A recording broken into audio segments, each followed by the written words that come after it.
When I think back on the many, many months we spent trying to conceive naturally, my brain conjures up images of all sorts of experiences, just none that resemble sex. Believe it or not, for the first 3 to 4 months, we never spoke about what we were doing. I almost started to think it was all in my head that we were actively trying to get pregnant. I mean, were we? And then I noticed Callie buying pregnancy tests in Iceland. I didn't say anything when she placed the box on the counter next to my beef jerky and cola, like she was adding a pack of gum to my purchase. I totally ignored it. Also, I was way too preoccupied, wondering why there wasn't any ice in Iceland. Here's the thing. Greenland and Iceland are the exact opposite of their names. A clerk at an Icelandic drugstore told me that ancient peoples had come up with the misleading names on purpose to, of all things, ward off pirates. After all, who'd want to conquer a place called Iceland, he said. I asked the clerk when this strategy had stopped working. I mean, having an unwelcoming name can only work as a deterrent for so long, I said, right? I mean, worldwide communication has gotten easier and easier every century. People talk.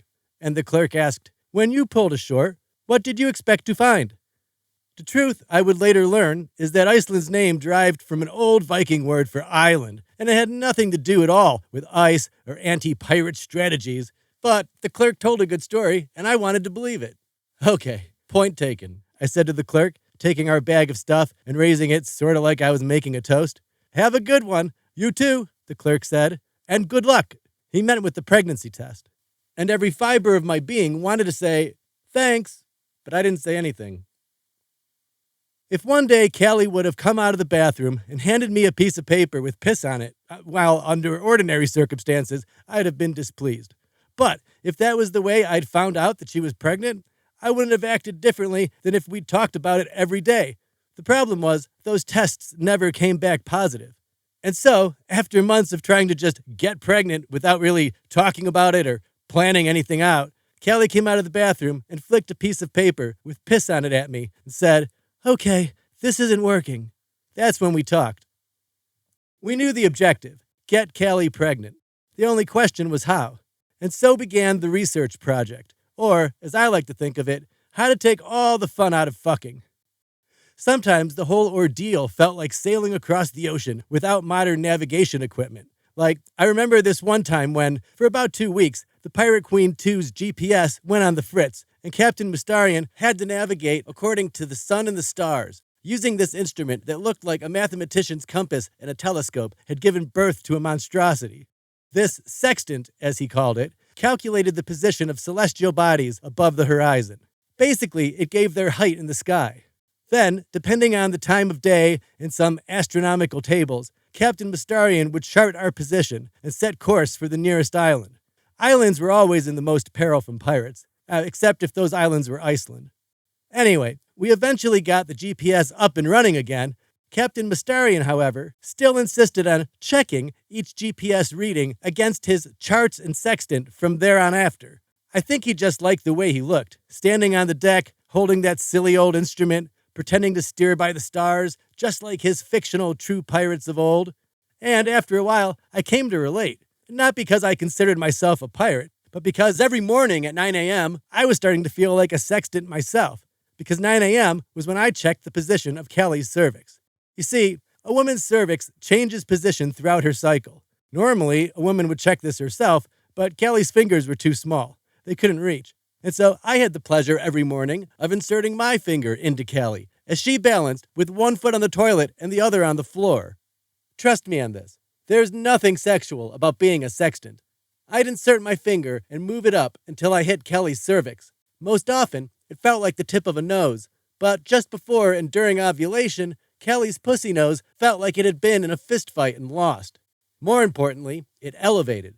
Every day, I'd note its consistency and altitude on a chart so I could tell when Callie's pussy nose had reached its zenith in the pussy sky. That's when it was time to set course for Uterus Island, where my seamen were to rendezvous with ovarian cargo ships, arriving by way of the Fallopian Straits. Right off the bat, we lost spontaneity and the passion that comes with it. After a month or so of that, I felt indifferent between inserting my dick and inserting my finger. Then we started measuring other fertility indicators, and the whole thing degenerated into a bizarre sort of science experiment. We started taking Kelly's baseline or basal temperature. That's your body's temperature before an activity. Basal body temperature tends to rise between zero point 0.4 and zero point 0.8 degrees on the day of ovulation. Such an increase is so slight, you need a special basal thermometer to measure it. Then guess what you do? You add those daily measurements to your chart. Callie started feeling less like my wife and more like my old Chevy Celebrity station wagon. That thing worked about 3 days out of the month, too.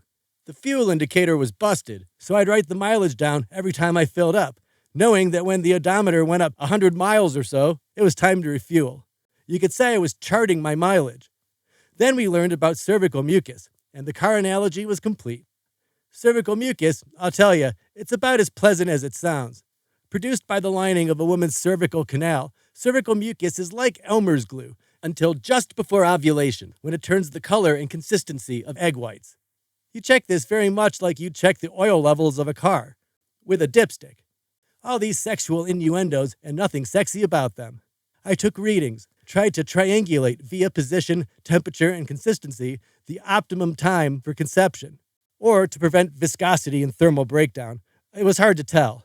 And when the optimum time came, we didn't have sex the same way anymore either. No more ride 'em cowgirl with Kelly on top.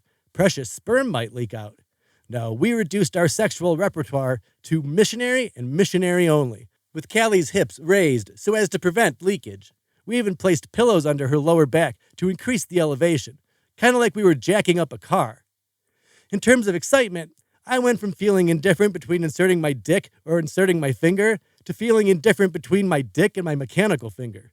Sensation, fun, I associated these words with sex as much as I associated ice with Iceland now.